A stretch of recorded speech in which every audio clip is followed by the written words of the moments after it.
Buonasera a tutti e a tutti. Il mese di giugno che si sta concludendo è il mese che in tutto il mondo è dedicato alla celebrazione dei Pride. In particolare la data del 28 giugno è la data che viene festeggiata in tutto il mondo perché è l'anniversario dei cosiddetti moti di Stonewall, cioè dei moti che a New York nel 1969, la notte tra il 27 e il 28 giugno del 1969,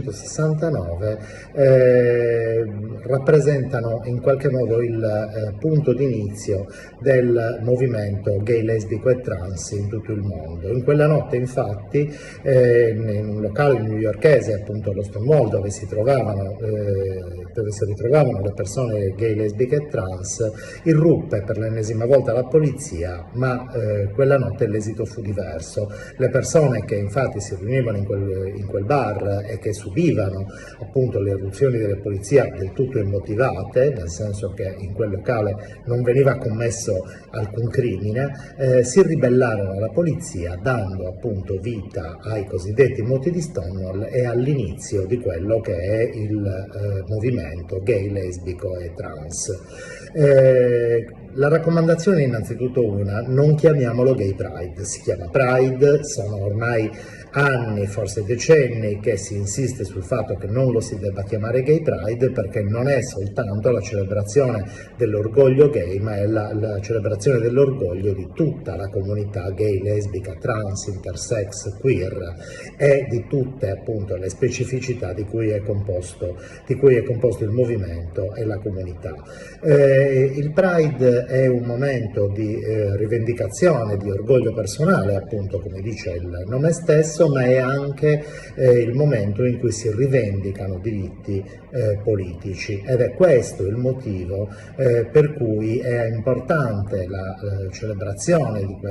questa festa, e che allo stesso tempo è appunto un momento di lotta politica, ed è questa la risposta che si dà a chi continua a dire ogni anno: ah, ma che senso ha continuare a fare i Pride? Beh, il senso c'è, il senso continua ad esserci e continuerà ad esserci fino a quando ci saranno discriminazioni dettate dall'orientamento sessuale e dall'identità di genere, o fino a quando ci saranno atti violenti fisicamente e non solo fisicamente contro la comunità gay, lesbica e trans. E non è ahimè un fatto isolato quello che è successo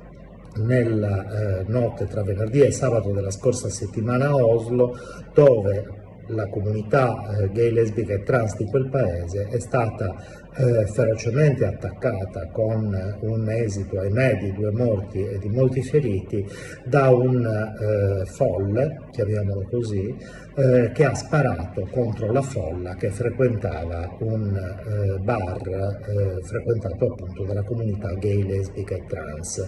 Sempre più spesso si ripetono episodi di questo genere che ahimè richiamano alla mente i fatti di Orlando di qualche anno fa, che avevano avuto un esito ancora più grave in termini di morti e feriti.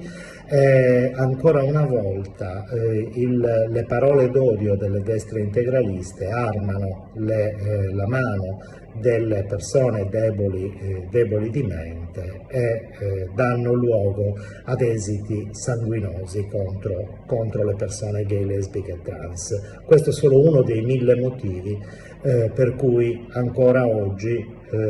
diciamo che altro che sia senso celebrare i Pride. Buonasera a tutti e a tutti.